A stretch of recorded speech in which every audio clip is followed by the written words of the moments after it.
Chapter 9 class 10 some application of trigonometry. यार बहुत ही important topic है। इसमें हम ये पढ़ेंगे कि ट्रिगोनोमेट्री के जो कंसेप्ट हमने पढ़े थे, sine cos tan cosec sec cot, दिमाग में आता होगा कि यार ये आपने सर पढ़ा दिए, समझ में भी आ गए, चलो हमने टेबल याद कर ली, फॉर्मूले याद कर लिए, हमें पढ़ाया क्यों, हमें कहाँ इसका यूज़ है। अगर मैं इसकी बास्ट यूज़ बोलूँ तो वो आप लोग तब यूज़ करेंगे जब आप लोग अपर लेवल पर जाएंगे, थोड़ा मैथ्स में स्टडी करें। तो जो एस्ट्रोनॉमर्स होते हैं वो प्लांट्स के बीच, प्लांट बोल रहा हूँ यार, प्लानेट, सन और अर्थ के बीच का जो डिस्टेंस लोगों ने फाइंड किया यूजिंग ट्रिगोनोमेट्री। जितने भी मैप्स होते हैं ना, जैसे ये मैप है ना मैप, अब इन लोगों को नहीं दिखाऊं, जो भी ये मैप होते हैं उसमें लिखा रहता है कि भाई ये इंडिया है सपोज यहाँ पर, और यहाँ कहीं ऑस्ट्रेलिया होगा, तो वहाँ पे लिखा रहता है कि 1 सेंटीमीटर इक्वल टू 1000 किलोमीटर, कुछ ऐसा होता ना मेजरमेंट। तो मैप्स जो भी बनाए जाते हैं इन हर किसी में ट्रिगोनोमेट्री का ही यूज़ होता है। तो ये सब वास्ट यूज़ है। ये केवल मैं आपको बता सकता हूँ कि ये सन और अर्थ के बीच या जो भी प्लानेट वगैरह होते हैं या जो स्टार्स होते हैं उनके बीच का डिस्टेंस कैसे भैया फाइंड किया यूजिंग ट्रिगोनोमेट्री। ये बात हो गई कहने की, लेकिन एक रियल लाइफ प्रैक्टिकली आपको मैं बताऊंगा कि कहाँ पर हम लोगों ने ट्रिगोनोमेट्री का बहुत अच्छे से यूज़ किया है। तो आज मैं लिए चलता हूँ आपको 19th सेंचुरी में। अब बहुत ही नॉलेज वाली बात बताएंगे, नंबर के लिए 0 है, नॉलेज के लिए बहुत है, जो आपको और बच्चों से अलग बनाएगी। 1852 की बात कर रहे हैं। उस समय इंडिया का नाम था ब्रिटिश इंडिया, ठीक है जी। तो सर्वेयर लोग होते हैं, सर्वेयर्स उनको बोला जाता है जो ये बड़ी बड़ी बिल्डिंग्स का मेजरमेंट करते हैं, इनको बोलते हैं सर्वेयर्स। तो ऐसे ही एक बंदे का नाम था जिसका नाम आप लोग बहुत सुना, लेकिन आज शायद आपने, उनका नाम है George, GORGE, George Everest, EVRE, भैया स्पेलिंग सही होनी चाहिए यार, हैं, ठीक है। सर, इनके आगे सर भी लगा दिया, सर जॉर्ज एवरेस्ट, जो हम लोग सुनते आए माउंट एवरेस्ट, वो इन्हीं के नाम पर ही रखी गई है। हुआ क्या था कि 1952 में एक इंस्ट्रूमेंट था जिसका बहुत ज़्यादा यूज़ होता था, लेकिन इन्होंने सबसे दबा के यूज़ किया था। उस इंस्ट्रूमेंट का नाम है थियोडोलाइट। और जिस इंस्ट्रूमेंट का यूज़ करके यूजिंग ट्रिगोनोमेट्री इन्होंने माउंट एवरेस्ट जो था उसकी जो पीक होती थी शायद 8848 मीटर है, और ये हर साल बाद, मतलब कुछ 10 साल बाद या कुछ थोड़ी थोड़ी कम होती जा रही, पता नहीं बढ़ती जा रही, क्योंकि वहाँ पे क्या आइस है ना, तो थोड़ी मेल्ट हो जाती है, तो हर साल में कुछ ना कुछ फ्लक्चुएशन होता रहता है। तो आप ये मानकर चलिए इन्होंने 1852 में ये थियोडोलाइट है, तो ये इस समय इस इंस्ट्रूमेंट से उन्होंने इसकी जो हाइट मेजर की थी, ये आज इंडिया में रखा हुआ है म्यूजियम में देहरादून में, ठीक है, देहरादून। अभी ये सब NCERT में बताया गया है। तो यूज़ कैसे किया इन्होंने, और इन्होंने जो माउंट एवरेस्ट की जो हाइट थी एक ही बार में नहीं, 6 जगह पर ये इंस्ट्रूमेंट रख के इन्होंने उसकी हाइट को पता किया था 1852 में, और नाम दिया गया था 1856 में। इन्होंने अपने नाम पर ही उसका नाम दिया था माउंट एवरेस्ट। इनका नाम था सर जॉर्ज एवरेस्ट इन्होंने, ठीक है। अच्छा जी, ये नेपाल में है, पता है आपको, नेपाल और चाइना उस पे है। भारत की तो जो पहले नंबर पीक पे उसका नाम है K2। हम लोग सोचते हैं कि ये माउंट एवरेस्ट इंडिया की नहीं, नेपाल की। और पहली बार कोई बंदा इस पे चढ़ा था सर 1952 में चढ़ा था, आई थिंक, ठीक है, 1952 में पहले बंदा कोई था जो उसने चढ़ा था। अब सुनिए जरा, ये इंस्ट्रूमेंट कैसा था। इंस्ट्रूमेंट तो आर्ट मेरी बहुत गंदी है, आप केवल समझिए। यहाँ पर एक इस टाइप का एक कुछ ऐसा लगा था जिसको क्या बोलते थे, दूरबीन बोलते हैं, कि उससे इन्होंने हर स्टेशन, जैसे इस तरीके से लेंथ पता रखी, इसको यहाँ पता करके एक राइट एंगल ट्रायंगल बनाते गए। 6 स्टेशन, मतलब 6 जगह पर ये इंस्ट्रूमेंट रख के इन्होंने माउंट एवरेस्ट की जो हाइट थी उसको पता किया था। अभी हम लोग पढ़ेंगे इन्होंने कैसे पता किया था, अभी आपको मैं ये भी बताऊंगा। बट ये थोड़ा सा थ्योरी का पार्ट था कि 19th सेंचुरी में उन्होंने सर जॉर्ज एवरेस्ट ने इसकी हाइट पता की, और अपने नाम पर ही उन्होंने इसका नाम दिया था माउंट एवरेस्ट। क्लियर है। तो इस इंस्ट्रूमेंट का यूज़ करके, थियोडोलाइट का यूज़ करके, ठीक है। ये बहुत बड़े कौन थे, सर जॉर्ज एवरेस्ट कौन थे, सर्वेयर थे। इन लोगों का काम ये होता था कि जो बड़ी बड़ी बिल्डिंग्स होती थी उसका मेजरमेंट करने में यूजिंग दिस। तो ये अभी भी इंडिया में रखी हुई है, अगर आप देहरादून जाएं तो वहाँ म्यूजियम में देख के आ सकते हैं। अब मैं बताता हूँ कि उन्होंने इसका यूज़ करके कैसे भैया हाइट को देखा। वो चीज़ हम लोग देखते हैं। अभी तक नंबर वाली बात एक भी नहीं हुई है, ठीक है ना। हम नॉलेज के लिए पढ़ते, नंबर तो अपने आप आ जाते हैं। अभी जो बताया कोई डाउट उसमें होना भी नहीं चाहिए, क्योंकि सिंपल चीज़ थी, तो थोड़ा बहुत जो अभी। अच्छा जी, अब देखिए क्या होता है कि कैसे, जैसे सपोज मैं आप लोगों को किसी दिन मान लो दिल्ली घुमाने लेकर जाऊंगा, पक्का लेकर जाऊंगा, किसी दिन प्लान हो करते हैं, लॉकडाउन वगैरह ख़त्म हो जाए सही से बढ़िया तरीके से, तो अब मैं लेके जाऊंगा आपको कुतुब मीनार। तो भाई आप गए कुतुब मीनार, ये रही कुतुब मीनार भैया इस तरीके से, ठीक है, कुतुब मीनार है ये, फील करो ये कुतुब मीनार है ये। अब ये कहीं ना कहीं तो टिकी होगी मान लो, ठीक है ना, ये हॉरिजॉन्टल बेस हो गया इसका।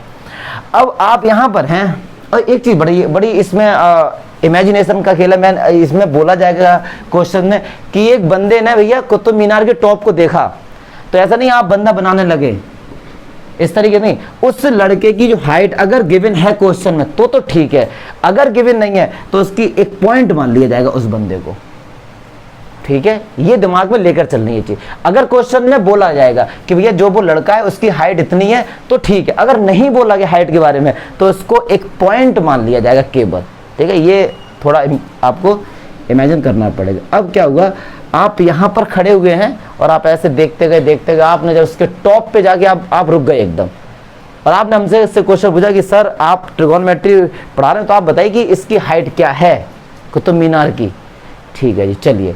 तो आपने क्या किया, जब आपने यहाँ पर खड़े बेस पर इसके मतलब हॉरिजॉन्टल बेस पर आपने इसके टॉप को देखा, क्लियर है, देखा तो ये एक एंगल भी बना, पक्की बात है, और कुतुब मीनार सीधे खड़ी होगी, ऐसा तो है नहीं टेढ़ी मेढ़ी होगी, तो ये 90 मतलब राइट एंगल ट्रायंगल बन गया। मतलब ट्रिगोनोमेट्री के कंसेप्ट हम लोग यूज कर सकते हैं। अब दो बातें हैं और दोनों ही बातें एक एक नंबर के लिए बहुत ज्यादा इंपॉर्टेंट है। इस एंगल का नाम दिया जाएगा एंगल ऑफ एलिवेशन, और इस लाइन को बोला जाता है लाइन ऑफ साइट। एक नंबर के लिए बहुत ज्यादा इंपॉर्टेंट है, लाइन ऑफ साइट बोला जाता है। ये दो बातें आपको याद रखनी है। अब एक बार मैं फिर से बताऊंगा ये बात कि अगर किसी बच्चे ने हॉरिजॉन्टल बेस से टॉप की तरफ अगर देखा है तो जो वो लाइन होती है ना, इस लाइन को बोला था लाइन ऑफ साइट। अब इसको बोला था एंगल ऑफ एलिवेशन। अब समझिए एंगल ऑफ एलिवेशन होता क्या है, ये हॉरिजॉन्टल है और ये एंगल ऑफ साइट है। तो हमेशा ध्यान रखना कि हॉरिजॉन्टल बेस और लाइन ऑफ साइट के बीच में जो एंगल होता है वो हमेशा एंगल ऑफ एलिवेशन होता है, ठीक है। बहुत से लोग इसको देसी लैंग्वेज में समझते हैं कि भैया एलिवेशन मींस होता है ऊपर की ओर जाना, एलिवेट करना, तो ये एंगल देखो एलिवेट हो रहा है, जिसको बोल दिया गया एंगल ऑफ एलिवेशन, ठीक है। वो देसी तरीका है आप समझ, लेकिन अगर एक नंबर में आता है इसकी डेफिनेशन आती है कि एंगल ऑफ एलिवेशन की डेफिनेशन क्या है, ट्रू एंड फॉल्स में आ सकती हैं, तो इसे समझते चलिए कि the angle between horizontal base and the line of site is called angle of elevation. दो ही एंगल होते हैं, एंगल ऑफ एलिवेशन, दूसरा होता है एंगल ऑफ डिप्रेशन। चलिए अच्छा एक बात देखिए जरा, ये हम लोग फाइंड करेंगे एंगल ऑफ एलिवेशन किसी ना किसी डिवाइस का यूज करके, जो मैंने अभी बताई थी ना थियोडोलाइट, उसका यूज करके मैंने क्या किया, ये एंगल फाइंड कर लिया, ठीक है जी। सपोज समझाने के लिए आपको, सपोज ये एंगल मान लो 30 डिग्री है, हमने लेट, अच्छा ये चीज तो आप मेजर कर ही सकते हैं ना, ये चीज ये तो यार मेजर कर ही सकते हैं। मान लो मैंने कहा आप कुतुब मीनार के बेस से 10 मीटर दूर थे, तो अब क्या आप उसकी हाइट नहीं बता पाएंगे? कैसे? एंगल के सामने वाला परपेंडिकुलर, 90 के सामने वाला हाइपोटेन्यूज, और ये बेस। अब एक बात सुनिए जरा, बेस गिवन है, हमें फाइंड क्या चीज करनी है, पी। पी और बी किस में होता है, tan में। पी और बी किस में होता है, tan। पता होना चाहिए, पाकिस्तान भूखा प्यासा हिंदुस्तान हरा भरा से, तो tan 30 P upon B. tan 30 की वैल्यू 1/√3, P हमको पता नहीं, बेस कितना है 10, क्रॉस मल्टीप्लाई कर दिया तो कितना आ गया 10/√3 मीटर, जो भी कुछ था। तो ये कुतुब मीनार की हाइट आ गई। अब आप कहोगे सर ये तो बहुत कम है, ये क्वेश्चन लिया मैंने, ठीक है ना, कोई आप समझो बात, समझ आई? तो इस तरीके से हमने कुतुब मीनार की हाइट पता कर ली, यस और नो। क्योंकि बेस तो यार आप खुद मेजर कर सकते हैं, और एंगल हमने उस इंस्ट्रूमेंट डिवाइस का यूज करके हमने एंगल फाइंड कर लिया। तो ये एप्लीकेशन है ट्रिगोनोमेट्री की। चमका? अच्छा जी। अब हाँ बताओ क्या, कहां पर? अरे बहुत बढ़िया, बहुत बढ़िया, क्या मिस्टेक ढूंढी है, कुतुब मीनार। वाह वाह वाह वाह वाह, इसके लिए मैं अलग से मीटिंग रखता हूँ। 21 तोपों की सलामी, सारे तोपों का मुंह इसकी तरफ कर दो, उड़ा दो इसे। मतलब मुझे लगा कुछ क्वेश्चन में होगा, चलो अच्छा है, ठीक है, कोई बात नहीं, ठीक है। अच्छा ये हो गया। अब लेकिन अभी क्या था कि भाई आपने नीचे से ऊपर की तरफ देखा, और पहले, अब तो नहीं है, पहले कुतुब मीनार के अंदर सीढ़ियां बनी हुई थी, बंदे लोग जाते थे ऊपर, लेकिन कुछ ऐसा बताते केसेस हो गया था, कुछ लोग गिर गए थे। तो आप लोग उस जमाने मान लो कुतुब मीनार के अब टॉप पे आ गए हैं, समझाने के लिए आपको, ठीक है। एक कंडीशन ये भी हो सकती है कि यार आप देखते देखते कुतुब मीनार के टॉप पर आ गए हैं, अब आप यहाँ पर खड़े हुए हैं और आप अपने दोस्त से हेलो कर रहे हैं, वो यहाँ पर खड़ा हुआ है इस जगह, तो आप उसको देख रहे हैं, तो भैया एंगल ऊपर से बनेगा, सही बात है ना। इसी एंगल को समझना कि ये एंगल क्या होगा, बस, ठीक है।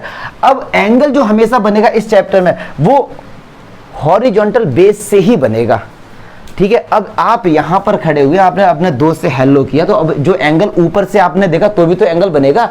आप छत पर खड़े हो और किसी कार को आपने ऑब्जर्व किया तो आंखों से एंगल नहीं बनेगा, यस और नो, तो आंखों से एंगल बनेगा। अब वो एंगल का नाम है angle of depression, angle of, लेकिन वो एंगल कैसा बनेगा, क्योंकि एंगल जो बनता है उसके लिए कोई बेस होना चाहिए, तो वो बेस क्या होगा, मैंने इस तरीके से ये जो लाइन है इसके पैरेलल ड्रॉ की, और ये जो एंगल होगा हमारा, डरो मत, कब हमने अब अपना ही है, ये जो एंगल बनेगा ये हमारा एंगल होगा एंगल ऑफ डिप्रेशन। होता क्या है, अब आप लोग समझदार हैं, ये लाइन इसके पैरेलल है, ये एंगल ऑफ एलिवेशन होगा, पक्की बात है। अगर तो क्या ये अगर एंगल एक्स है ये भी एंगल एक्स होगा, तो क्या इनडायरेक्टली हम ये बोल सकते हैं कि एंगल ऑफ डिप्रेशन और एंगल ऑफ एलिवेशन सेम होता है, बस ये लिखने के तरीके। अच्छा सुनो, ये तो लाइन ऑफ साइट है ही, ये तो लाइन ऑफ साइट है, ये तो कभी चेंज नहीं होगी, और ये क्या हॉरिजॉन्टल बेस है, तो अब आप कहेंगे सर ये भी एंगल देखो, हॉरिजॉन्टल बेस और लाइन ऑफ साइट के बीच में से बनना तो इसको एंगल ऑफ डिप्रेशन का, सर ये बनना तो इसको एंगल ऑफ एलिवेशन का, बस वहां पे ये बताया जाएगा कि बंदे ने ऊपर से देखा या फिर नीचे से देखा है। अगर ऊपर से देखा गया तो एंगल ऑफ डिप्रेशन होगा, और नीचे से देखा गया तो एंगल ऑफ एलिवेशन होगा, पक्की बात है ना भाई।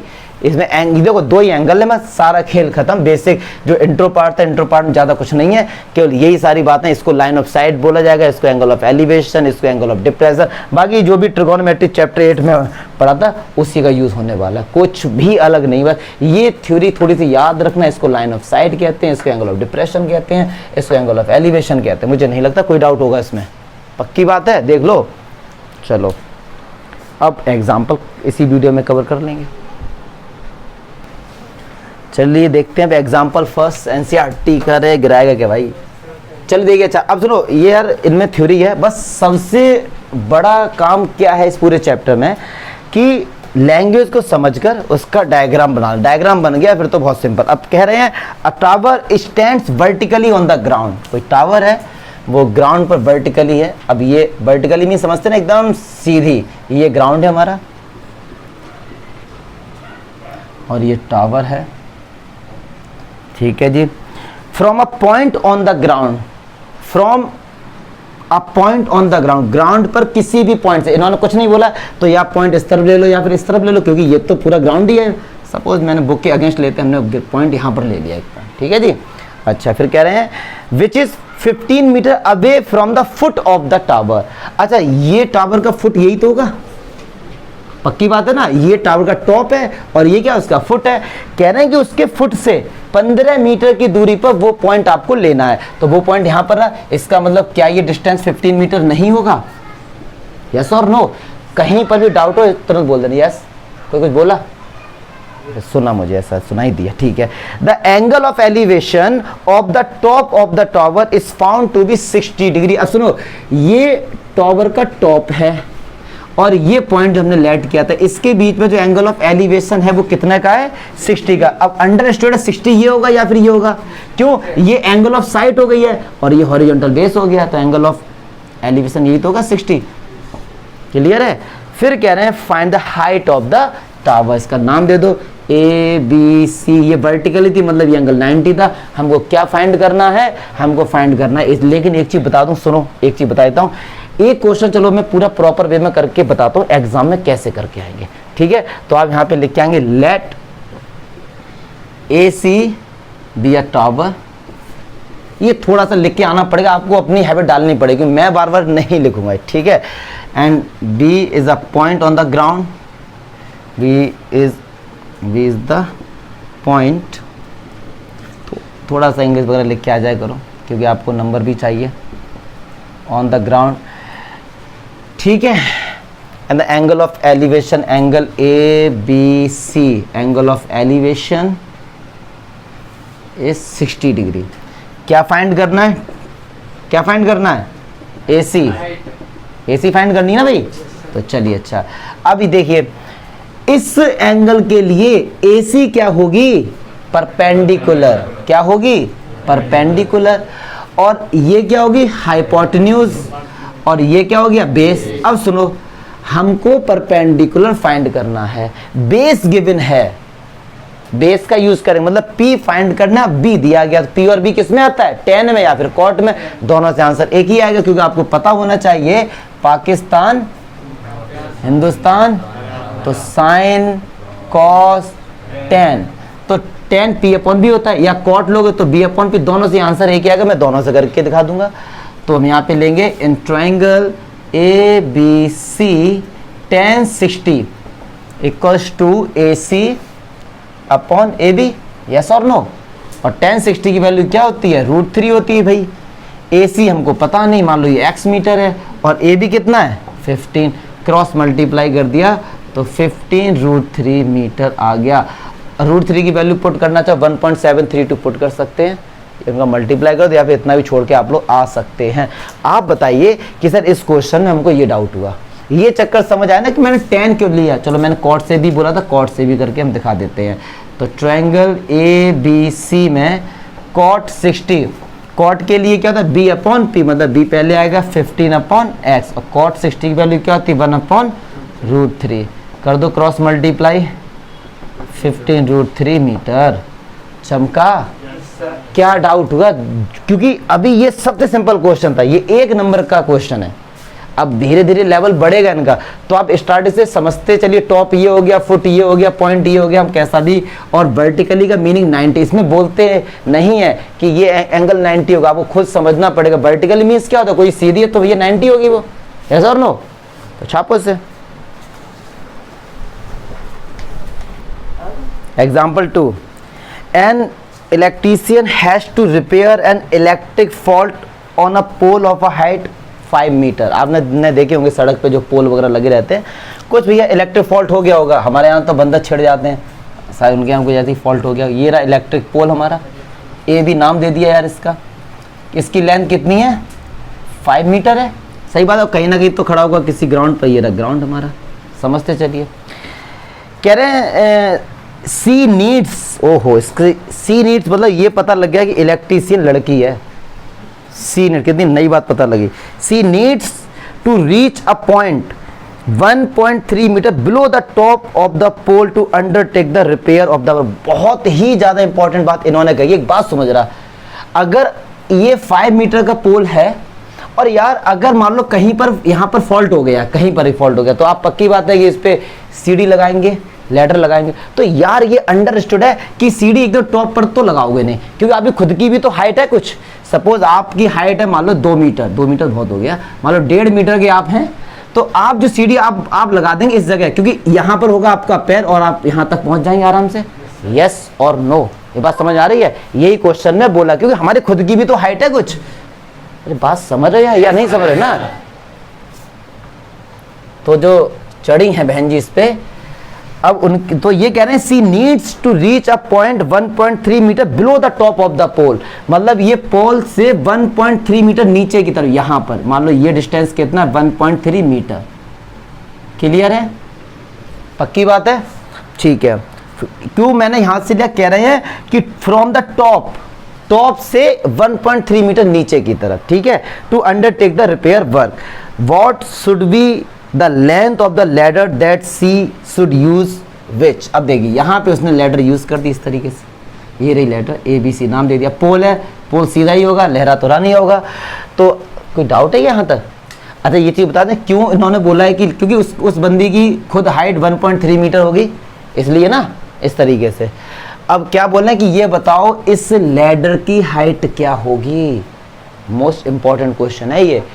अब आगे भी कुछ कह रहे हैं कि what should be the length of the ladder that should be which inclined at angle of 60 degree to the horizontal. जो लैडर है ना उसने हॉरिजॉन्टल के साथ कितना का एंगल बनाया है?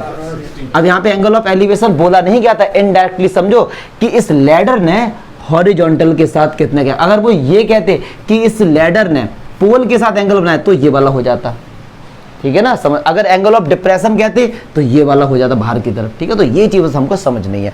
तो बस अब ये कह रहे हैं कि लैडर की हाइट बताइए और जो लैडर का जो फुट है और जो पोल का फुट है वो एक दूसरे से कितनी दूरी पर है, दोनों चीजें फाइंड करने को इसमें बोला गया। क्वेश्चन समझ में आ गया कि ये क्यों नीचे लगाया गया है, जो भी कुछ इस तरीके से सब क्लियर है। अब पकड़ो बुक जरा। अब मैं बिल्कुल नहीं लिखूंगा कि यार ये सब आप लोग लेट करना कि A B is the length of pole 5 metre, ये सब फलान टाइम का, ये सब आप करेंगे।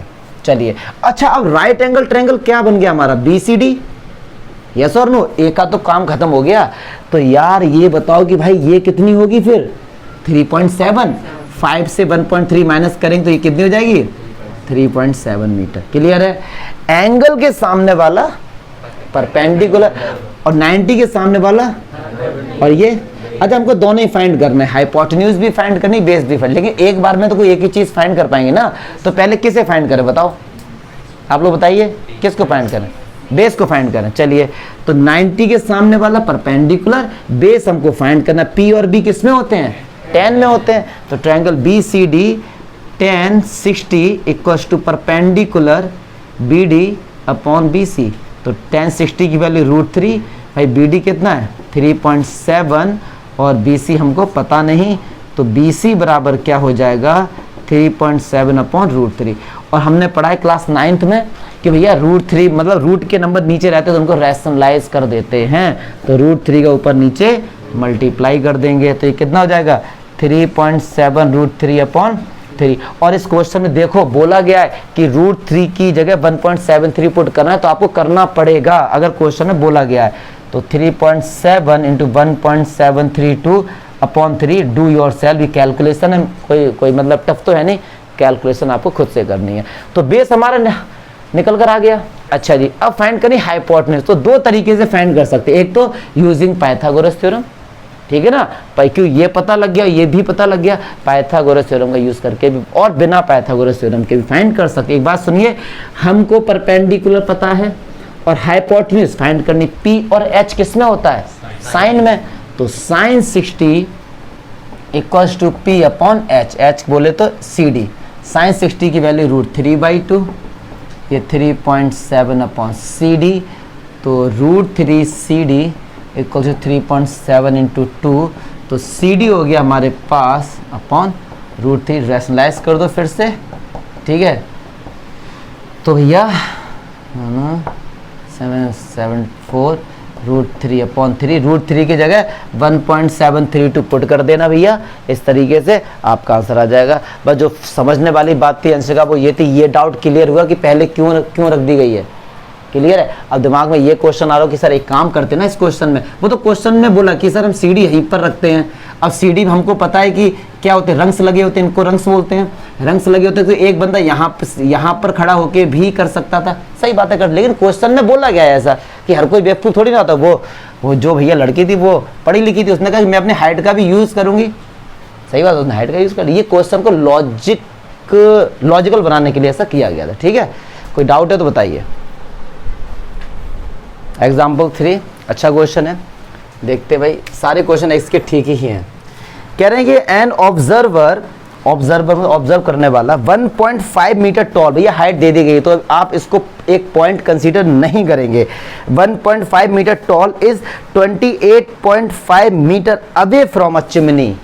भैया एक चिमनी ये है, इस तरीके इसका नाम AB है, और एक ऑब्जर्वर है जो इस चिमनी से 28.5 मीटर अवे मतलब दूर है इससे। तो ये रहा ग्राउंड, इस ग्राउंड में ये है, यहाँ कहीं चिमनी होगी भैया, और इससे 28.5, ये रहा 28.5 मीटर है। यहाँ पर दूर ऑब्जर्वर खड़ा हुआ है, लेकिन इस बार ऑब्जर्वर की हाइट गिवन है। अगर गिवन नहीं होती तो इसको एक पॉइंट कंसीडर कर लेते, ठीक है। तो ये ये रहा ऑब्जर्वर हमारे पास, तो ऐसे हल्का फुल्का वहाँ पे बना के आ जाना, ये ऑब्जर्वर है, ठीक है। कह रहे थे angle of elevation of the top of the chimney, chimney का टॉप ये रहा, फ्रॉम हर आईज मतलब हर आ गया, मतलब ये भी लड़की है, ये भी लड़की है, ठीक है जी, इस 45 डिग्री। अब देखो इस लड़की की आंख से इस चिमनी का जो ये जो है एंगल ऑफ एलिवेशन कितना बना है तो अब कैसे बनाओ कि एंगल ऑफ एलिवेशन ये हो जाएगा क्या 45? नहीं, ये हॉरिजॉन्टल लाइन खींचते हैं इस तरीके से, और ये एंगल कितना हो जाएगा हमारे पास 45। तो कहना है find the height of the chimney, chimney की हाइट हमको फाइंड करनी, ABCD। अब एक बात सुनिए, ये लड़की की हाइट अगर 1.5 है तो यार ये भी हाइट 1.5 होगी, यस और नो? अब मुझको ये HABCD, H और फाइंड कर लूँ मैं ये, तो ये 90 हो क्योंकि ये लाइन इसके पैरेलल होती है, अंडरस्टूड है ये। अच्छा जी, अब ट्रायंगल हमारे पास बन गया AED। सुनिए ये 28.5 है तो ये भी तो 28.5 होगी, यस और नो? पैरेलल है इसके। अच्छा, एंगल के सामने वाला परपेंडिकुलर और ये बेस, बेस गिवन है P, फाइंड करना, क्या लगेगा? क्या लगेगा? 10 लगेगा? नहीं लगेगा? 10 45 equals to P upon B, AE upon DE। 10 45 की वैल्यू 1, AE H है और D कितनी 28.5, क्रॉस मल्टीप्लाई कर दिया तो H कितना आ गया 28.5 मीटर। भैया ये तो H आई है, लेकिन उन्होंने पूछा क्या था? चिमनी की हाइट, चिमनी की हाइट तो AB है, समझ ना बात को? ये चिमनी की हाइट क्या AB है पूरी, तो AB क्या होगा H प्लस 1.5 और H कितनी है तो 30 मीटर। चिमनी की हाइट कितनी है भाई? चमका, पक्की बात है कि कोई डाउट है? छापो, निकालने पड़ते हैं। चलो भाई एग्जाम्पल 4 देखते हैं। कह रहे हैं from a point P on the ground, बहुत प्यार से समझेंगे, अच्छा क्वेश्चन है ये ग्राउंड होता है, ग्राउंड पे कहीं भी एक पॉइंट कह रहे, सपोज मैंने यहाँ एक पॉइंट ले लिया P, अब समझते चलेंगे स्टार्ट से, इसका डायग्राम अच्छा है। कह रहे हैं from a point P on the ground the angle of elevation of the top of a 10 metre tall building is 30 degree. ठीक है, अब एक कोई भी बिल्डिंग है भैया, सपोज ये बिल्डिंग है, ये भी नाम दे दिया मैंने इसका। तो कह रहे हैं इस पॉइंट से उस बिल्डिंग के टॉप का एंगल ऑफ एलिवेशन कितना है 30। क्लियर है? तो एंगल ऑफ एलिवेशन यही हो जाएगा, पक्की बात है ना, एंगल ऑफ एलिवेशन यही हो जाएगा। फिर आगे कह रहे हैं a flag is hosted at the top of the building. ये कोई पैट्रियोटिक पर्सन है कि भाई जो जिसने अपने टॉप पर ये एक फ्लैग होस्ट किया है, मान लो ये, ठीक है, ABC, झंडा फहरा रहे हैं ये, क्लियर है? ठीक है, कह रहे हैं a flag is hosted at the top of the building, building के टॉप पर एक झंडा फहर रहा है, and the angle of elevation of the top of the flag staff from a point P is 45 degree. Flag staff ये होता है पूरा, इस पूरे को फ्लैग स्टाफ बोलते हैं, ठीक है। कह रहे हैं इसके टॉप से, उसी पॉइंट से एंगल ऑफ एलिवेशन कितना है 45 डिग्री। क्लियर है? पक्की बात है भाई? अच्छा जी, कह रहे हैं find the length of the flag staff, मतलब इसकी लेंथ फाइंड करनी, मान लो ये H है, and the distance of the building from the top from the point P, इस P से ये मतलब ये लेंथ और फाइंड कर, मान लो ये Y है, तो हमको इतनी चीजें फाइंड करनी। क्लियर है? क्वेश्चन का डायग्राम समझ आया नहीं आई बताओ पहले जरा, फिर से समझते पकड़िया।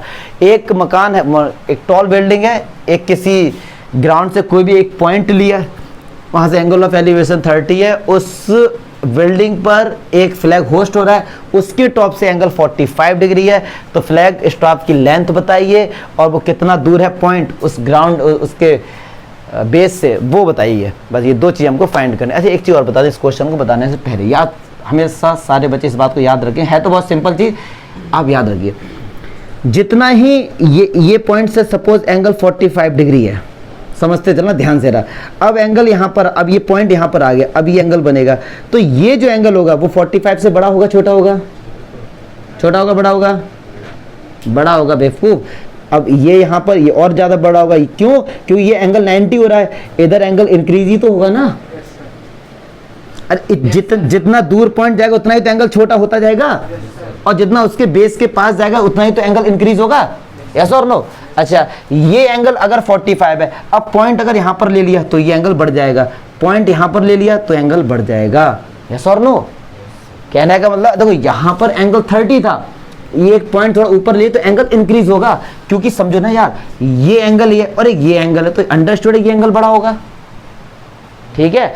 और अगर आप किसी पॉइंट से बेस पर जाते हो तो एंगल हमेशा क्या होता है, बढ़ता है। इधर भी एंगल बढ़ रहा है, लेकिन रटना मत, समझना इस चीज को। जितना इससे दूर जाएंगे उतना एंगल छोटा होगा। क्लियर है? क्योंकि इस तरफ एंगल 90 है और आप इस तरफ जा रहे हैं तभी तो 90 होगा, ये मतलब इस तरफ इंक्रीज हो रहा होगा। नहीं चमका? चलिए अच्छा, अब क्वेश्चन को सॉल्व करते हैं, बहुत ही सिंपल क्वेश्चन है। चलिए अच्छा, ए बी पी सी।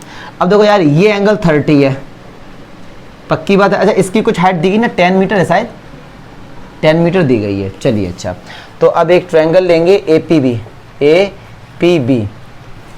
तो एंगल के सामने वाला परपेंडिकुलर, और ये क्या हो गया, बेस हो गया। तो पी और बी किस में होता है, 10 में होता है। अभी तक सब में 10 ही अप्लाई हो रहा है। 10 30 इक्वल्स टू 10 अपॉन वाई। 10 30 की वैल्यू 1 अपॉन √3। तो वाई कितना आ गया, 10 √3 मीटर। एक तो डिस्टेंस वाई निकल के आ गया। अब दूसरा कह रहे हैं कि भैया ये पता करो इसकी। अब सुनो, अब आप ऐसा मत सोचना कि सर हमको एच फाइंड करना है, तो क्या हम ट्रायंगल ये ले सकते हैं पीबीसी। अगर दिमाग में ऐसा आ रहा हो कि क्या हम पीबीसी ले सकते हैं, बिल्कुल नहीं। क्यों? क्योंकि पीबीसी में कौन सा 90 है, कोई भी 90 नहीं है। ठीक है जी, तो हम लेंगे ट्रायंगल पी ए सी, ये पी है, ठीक है, पी ए सी लेंगे, क्योंकि हम ट्रिगोनोमेट्री का कंसेप्ट उसी में यूज कर सकते हैं जो 90 होता है। तो ट्रायंगल पी ए सी, ये एंगल पूरा कितना है, 45। तो एंगल के सामने वाला परपेंडिकुलर बेस, तो 10 लगाएंगे। तो 10 45 equals to H plus 10 upon Y. Yes और नो? गिरा तो नहीं फोन? क्लियर है ये? चलिए, 10 45 की वैल्यू 1, एच पता नहीं, 10 और वाई कितना है 10 √3। क्रॉस मल्टीप्लाई करेंगे तो 10 √3 इक्वल्स टू एच प्लस 10। तो एच बराबर क्या हो जाएगा, 10 √3 माइनस 10, 10 कॉमन ले लो तो √3 माइनस 1 मीटर। उस फ्लैग स्टाफ की लेंथ कितनी आ गई, 10 √3 माइनस √3 की अगर वैल्यू गिवन है, बोला गया क्वेश्चन में, तो 1.73 पुट करके उसको सॉल्व कर लेंगे। क्या डाउट हुआ इसमें, पूछो दीक्षा, क्या डाउट हुआ इसमें? तो जो भी कुछ है वो कैलकुलेशन आप क्या बता दीजिए, कहाँ पर डाउट हुआ इसमें, क्या लगा ऐसा कि सर ये थोड़ा सा चक्कर क्लियर नहीं हुआ, आपने कैसे ये वाला ट्रायंगल ले लिया, कैसे क्या किया। देखो, दो चीजें फाइंड करनी थी तो दो बार एंगल लिए गए, 10 45 और 10 30। एक ही बार में आप दोनों चीजें कैसे फाइंड कर सकते हैं? क्लियर है? बताओ क्या डाउट हुआ, पायल बताओ, खुशी, कोई डाउट नहीं, मनीष, लड़का तो भाई मनीष ही और तो सब। एग्जाम्पल 5 ये मान लो भाई, ये रखा पड़ा है एग्जाम में, देखिए बहुत अच्छा क्वेश्चन है, बहुत ही ज़्यादा अच्छा, इसलिए कि उसकी बहुत से बच्चे ना लैंग्वेज समझ नहीं पाते हैं। यार जब मैंने मार्कर में खड़ा पैसा लगाया है तो मैं डिफरेंट कलर से डायग्राम क्यों नहीं बना रहा हूँ ना। अब सुनो जरा, क्या है, the shadow of a tower standing on a level ground is to be. इसको, इस क्वेश्चन का डायग्राम ही सब कुछ है, वरना सॉल्यूशन तो कुछ है ही नहीं। कह रहे हैं a shadow of a tower, एक टावर है भैया और ये ग्राउंड है। अच्छा, इन्होंने एक वर्ड यूज किया है लेवल ग्राउंड, मतलब वो ग्राउंड ऐसा नहीं है, क्योंकि अगर ऐसा होगा और उस पर ये बिल्डिंग बनी होगी तो एंगल 90 कैसे बनेगा, लेवल ग्राउंड मतलब एकदम प्लेन। ठीक है, तो इस छोटी छोटी बातों का मतलब नॉलेज के लिए समझो, नंबर के लिए तो कुछ है ही नहीं है। अब सुनो ये क्या कह रहे हैं, कह रहे हैं the shadow of a tower standing on a level ground is to be 40 metre longer when sun's altitude. ओहो, ये ही तो चीज है जो नहीं है इसमें। सन्स एल्टीट्यूड क्या था, यहीं पे पहले मैं आपको सन्स एल्टीट्यूड समझा दूं क्या होता है। डायग्राम तो देखकर बहुत से बच्चे समझ जाते हैं। सन्स एल्टीट्यूड क्या हो, एक बात सुनिए ना, अभी सन यहां पर है, ऐसा तो है नहीं कि भैया कि सन केवल इतनी जगह से ही रोशनी निकालता है, ऐसा तो कुछ नहीं, हर जगह रोशनी निकलती है उसकी, हर तरफ से। अच्छा जी, आप अभी मान लो यहां पर हैं तो आप सन को ऐसे देखें तो एल्टीट्यूड 90 हो गया। अगर आप अब यहां पर हैं, क्योंकि इसकी रेस तो हर तरफ जा रही होंगी, सुनो इसकी रेस तो ऐसी जा रही होंगी ना, तो अगर ये लाइन है तो अब एल्टीट्यूड यहाँ पे ये हो गया। अगर आप यहाँ पर हैं तो एल्टीट्यूड ये हो गया। अगर आप यहाँ पर हैं तो एल्टीट्यूड ये हो गया। अभी सन मान लो, अभी क्या टाइम हो रहा है, अभी 3 बजने वाले हैं, तो सन लगभग इस तरफ होगा कहीं, ठीक है, इस तरफ होगा, तो लेकिन रेस तो हर तरफ जा रही होंगी इसकी, अभी आप यहाँ पर मान लो आप यहाँ पर हैं तो इसका एल्टीट्यूड ये हो गया, एक दोस्त आपका मान लो बहुत दूर है तो इसका एल्टीट्यूड ये हो गया। तो एल्टीट्यूड का मीनिंग क्या होता है, सुनो ध्यान से, सन से एल्टीट्यूड का मीनिंग क्या होता है कि जो सन की रे है और हॉरिजॉन्टल है इनके बीच का जो एंगल होता है इसको बोलते हैं सन्स एल्टीट्यूड।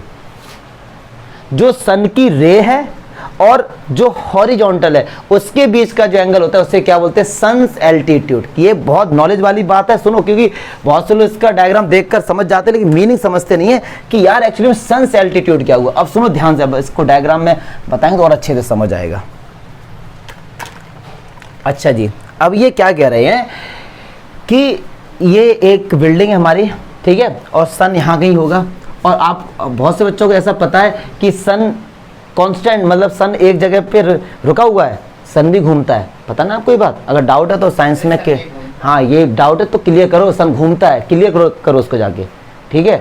हम लोग को ऐसा लगता है अर्थ तो घूमती है, सन भी किसी के रिवल उसके रेस्पेक्ट में घूमता है। अब ये फिजिक्स का कंसेप्ट मैं ज़्यादा डीप में मैं नहीं जाऊँ, बट ये मतलब ये नॉलेज फैक्ट है। आप इसके बारे में रिसर्च सर्च करो, अपने फिजिक्स वाले सर से पूछो या कुछ भी करो। अब सुनो जरा, ये क्या बोल रहे हैं कि एक बार सन का एल्टीट्यूड 60 डिग्री है और फिर हो गया 30 डिग्री, तो उनके बीच की जो शैडो है ना वो कितनी है, 40 मीटर। एक बार सुनो जरा, अब ये सन इसकी रे इस तरफ से जा रही हूँ, इस तरफ से मान लो ये सन इस तरफ जा रही हूँ, तो एक बार ये रे गई, ठीक है, तो ये हॉरिजॉन्टल ग्राउंड है, क्लियर है, और ये क्या आ गई, सन की रे आ गई, तो इसके बीच में एंगल कितना हो गया, 60 डिग्री।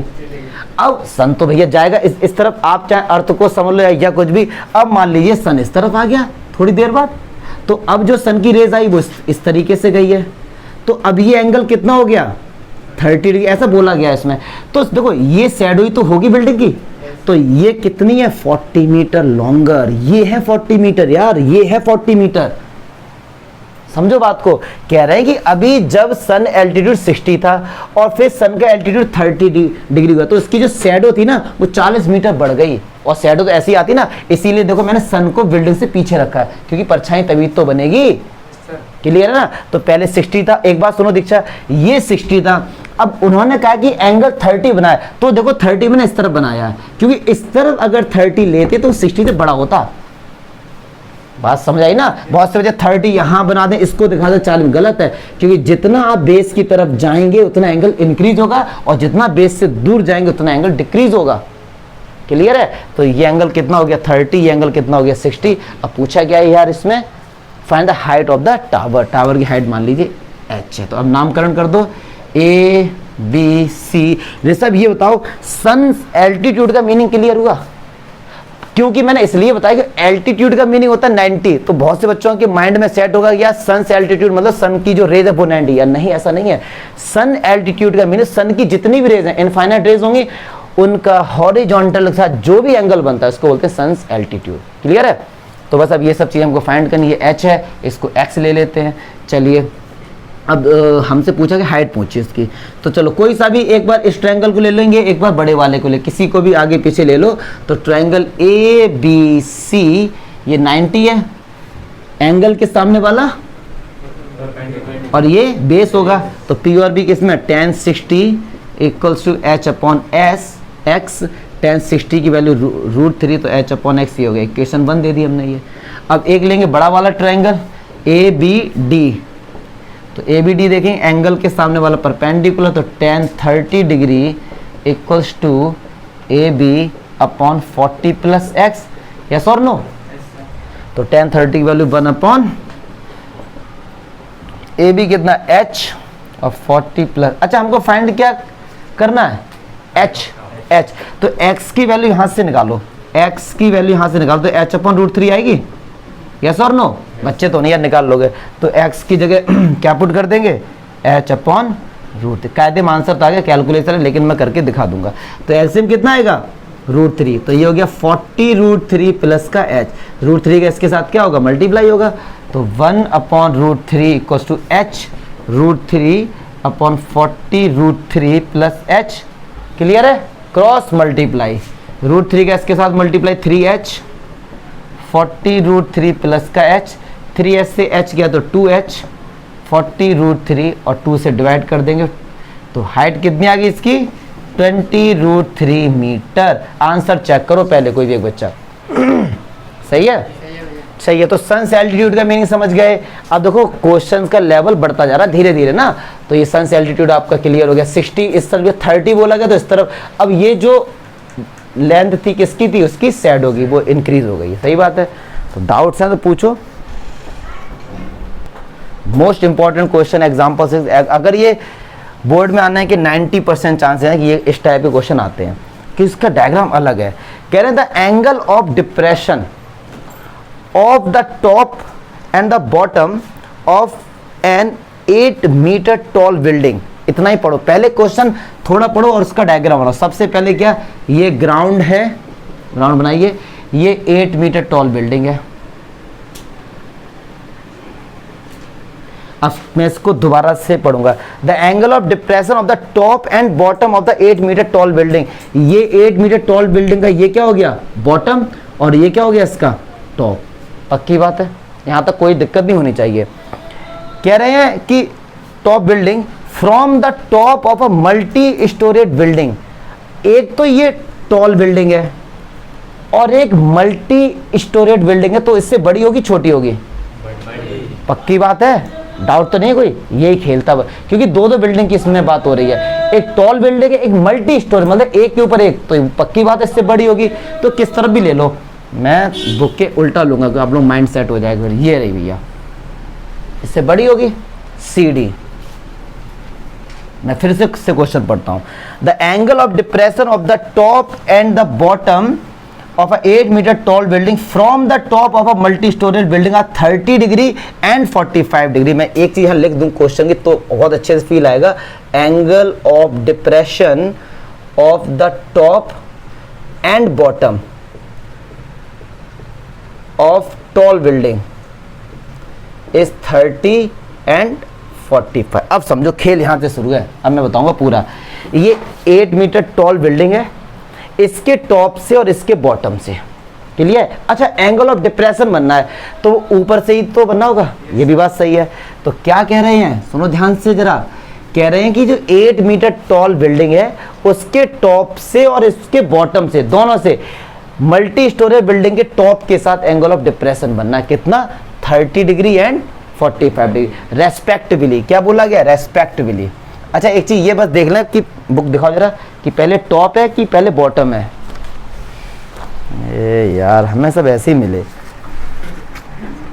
पहले टॉप है, ठीक है। अब सुनो, टॉप के साथ कितने का एंगल है, 30 के साथ, और बॉटम के साथ कितने का है, 40। एक बात सुनो, एंगल ऑफ डिप्रेशन है तो इसके टॉप से ही होगा, तो इसके टॉप से इसके टॉप के साथ एंगल ऑफ डिप्रेशन कितना है, 30 डिग्री। लेकिन डिप्रेशन कैसे बनता है, इस तरीके से, ये लाइन इसके क्या होगी, पैरेलल होगी, और ये एंगल कितना हो गया, 30। फिर कह रहे इसके टॉप से इसके बॉटम से एंगल कितना है, 45 डिग्री। अब ये एंगल कितना हुआ, 45 डिग्री, क्योंकि एंगल ऑफ डिप्रेशन है। अब इनको मत कर देना 45 अंदर वालों को ना, ये नहीं होंगे।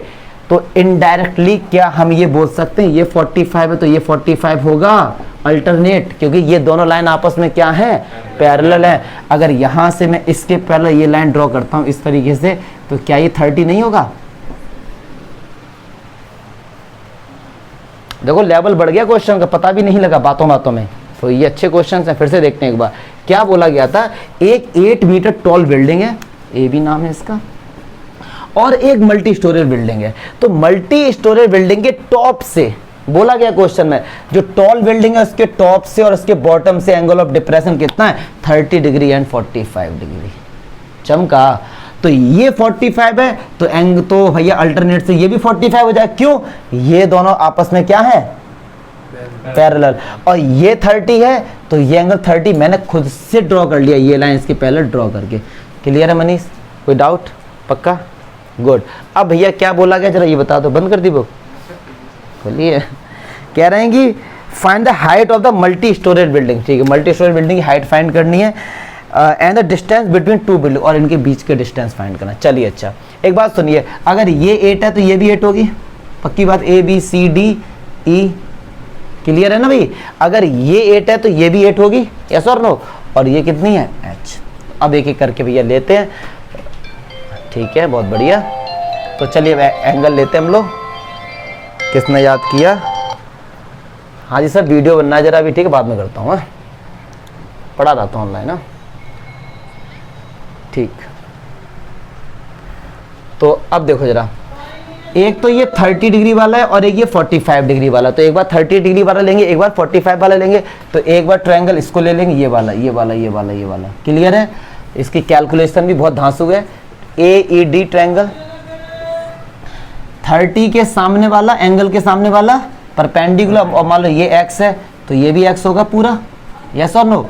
तो tan 30 इक्वल्स टू h/x, और tan 30 की वैल्यू क्या होती है? 1/√3, यस और नो।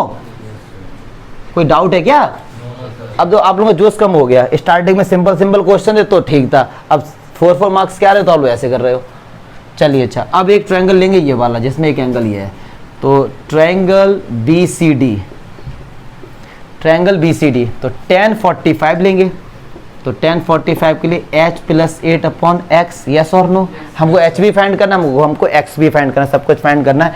तो एक बात बताइए जरा, यहाँ से अगर x की वैल्यू निकालेंगे तो h√3 आ जाएगी यहाँ से, बताओ ना, क्रॉस मल्टीप्लाई करके।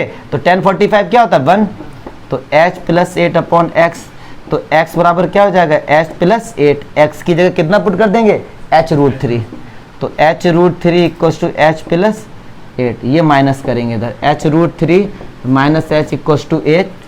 तो h बराबर क्या होगा? तो h बराबर क्या हो जाएगा? 8/√3 - 1। कायदे में आंसर आ गया, लेकिन यहाँ पे छोड़ नहीं सकते, रैशनलाइज करना पड़ेगा माय डियर। तो ये क्या हो जाएगा? √3 + 1/√3 + 1। तो 8√3 + 8/√3 का a minus b, a square minus b square, √3 का स्क्वायर 3 माइनस का 1। तो 8 कॉमन था, तो √3 + 1/2, 2 से ये कैंसिल हो गया। तो आंसर कितना आ गया? 4√3 + 1 मीटर। ये किसका निकल के आ गया आंसर? h का। और h की वैल्यू यहाँ पुट कर दोगे तो किसका निकल के आ जाएगा? x का। चमका कि नहीं चमका? तो x बराबर क्या था? h√3। तो √3 में तो ये हो जाएगा 4√3। आंसर चेक कर लो एक बार, यूनिट जरूर लिखना, मीटर। चलो छोड़ो, से छोड़ो, आंसर तो आ गया होगा, कोई कैलकुलेशन मिस्टेक उम्मीद तो नहीं है, होनी चाहिए। आप देखो जरा, डाउट पूछो इसमें। लास्ट एग्जांपल और मोस्ट इंपॉर्टेंट एग्जांपल, कह रहे हैं कि from a point on the bridge across a river, river के ऊपर से क्या गया? अक्रॉस, मतलब उसके ऊपर से ब्रिज गया। तो यार अब आर्ट का थोड़ा खेल है। ये रही रिवर, ये पानी जा रही है। अब ये 3D फिगर है तो फील करेंगे केवल, ठीक है जी। और हाँ, अब समझ जाओ। अब इसके ऊपर से ब्रिज कैसा होगा यार, ये अंडरस्टूड है। अब मैं कोशिश करूंगा, ये मान लो इस तरीके से ये रहा ब्रिज, ठीक है, इस तरीके से ब्रिज है, ऊपर से गाड़ियाँ जाए तो चांटा लग जाएगा, मजे ना ले। ये ऊपर से गाड़ियाँ जा रही हैं, ठीक है, ये गाड़ियाँ आ रही हैं, ठीक है। चलो अच्छा, अब ये ब्रिज है, बस इतने ही मजे लो। कह रहे हैं angle of depression of the bank of the opposite side of the river. Bank means क्या होता है? किनारा, ना कि अधिकोष। बैंक को हिंदी में क्या कहते हैं? अधिकोष। वो वाली बैंक नहीं है। तो एक किनारा ये रहा बैंक का, एक किनारा ये रहा, किनारा बताइए। तो कह रहे हैं, क्या कह रहे हैं? The angle of depression of the bank of the opposite side of the river are 30 and 45 degree. मतलब यहाँ से कहीं से भी ये एंगल ऑफ कितना हो गया? 30 है, और ये कितना है? 45 है। क्लियर? अब आप कहेंगे सर आपने यही पॉइंट क्यों लिया? अरे भैया देखो, कह रहे हैं कि डिप्रेशन ऊपर से ही बनेगा का, ये ब्रिज है ना, ब्रिज से ही तो लोगे हो कहीं ना कहीं से। तो ये पॉइंट ले लो, ये ले लो, कहीं से भी एक पॉइंट ले लो। एट रैंडम मैंने कोई सा एक पॉइंट ले लिया। कह रहे हैं if the bridge is at a height 3 metre from the bank. जो ब्रिज की जो हाइट है ये कितनी है? 3 मीटर। ठीक है, कितनी है ये? 3 मीटर। तो कह रहे हैं कि find the width of the river, मतलब ये फाइंड करनी है हमको। ये बहुत सिंपल क्वेश्चन है। अच्छा देखिए, ये ए पॉइंट दे दिया, ये बी दे दिया, ये सी दे दिया, ये डी दे दिया। ये एंगल 30 है तो ये भी एंगल 30 होगा। ये एंगल 45 है तो ये भी एंगल क्या होगा? 45 होगा। तो बस यहाँ इस वाले ट्रायंगल से ये निकाल लेंगे, इस वाले ट्रायंगल से ये दोनों को ऐड कर देंगे। तो triangle A B C, angle के सामने वाला परपेंडिकुलर बेस फाइंड करना है। तो tan 30, तो tan 30 equals to 3/BC, tan 30 की वैल्यू 1/√3, तो BC कितना आ गया 3√3 मीटर। अब एक बार लेंगे tan 45, तो ये कितना हो गया AC/CD, tan 45 होता है 1 और AC कितना है 3 और CD हमको पता नहीं, तो क्रॉस मल्टीप्लाई करके CD कितना आ गया 3 आ गया। दोनों को ऐड कर दो, टोटल पूछा ना, हमसे तो BD पूछा था, तो BD बराबर क्या होगा BC प्लस CD, तो 3√3 प्लस 3 कॉमन ले लो आप। देखो आंसर यही आ रहा है पक्का। तो बस डायग्राम का थोड़ा खेल था, समझने का था। आज हो गए सारे क्वेश्चन। अब ऋतिक पढ़ के आओगे घर से, कोई डाउट्स होंगे तो कल डिस्कस करेंगे हम लोग। क्लियर है?